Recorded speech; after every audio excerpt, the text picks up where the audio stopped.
అంటే ఏదో ఒక విధంగా 20 రోజులు కళ్ళు మూసుకుంటే ఈ సీజీఐ వెళ్ళిపోతే మళ్ళీ కొత్తది రావచ్చు అన్న పద్ధతిలో ఆలోచిస్తున్నట్టు కనిపిస్తుంది. ఇది మటుకు న్యాయ వ్యవస్థ స్వతంత్రతకు ప్రధాన న్యాయమూర్తి స్థానం పట్ల ఉండాల్సినటువంటి గౌరవానికి మటుకు ఇది ఏమాత్రం సమంజసం కాదు. దీన్ని ఎవరు కూడా దీన్ని హర్షించరు. కేంద్రానికి ఏదైనా ఉంటే వీళ్ళ తీర్పు వచ్చిన తర్వాత మళ్ళీ వీళ్ళు అప్పీల్ చేసుకోవచ్చు, ఇంకా కొంచెం విస్తృత ధర్మాసనం విచారించాలి అని.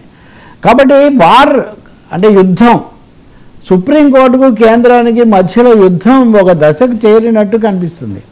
మరి సూర్యకాంత్ గారు చీఫ్ జస్టిస్గా వచ్చిన తర్వాత యుద్ధాన్ని విరమింపజేసి శాంతి సందేశం వినిపిస్తారా?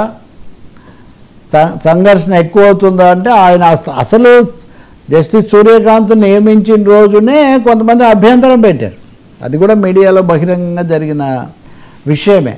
ముఖ్యంగా సుప్రీంకోర్టు న్యాయమూర్తిగా ఉన్న జస్టిస్ ఏకే గోయల్ బహిరంగ లేఖ కూడా రాశారు.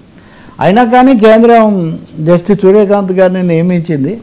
కాబట్టి బహుశా మనం కొన్ని కొత్త పరిణామాలు, ఆసక్తికరమైన మలుపులు చూడొచ్చు.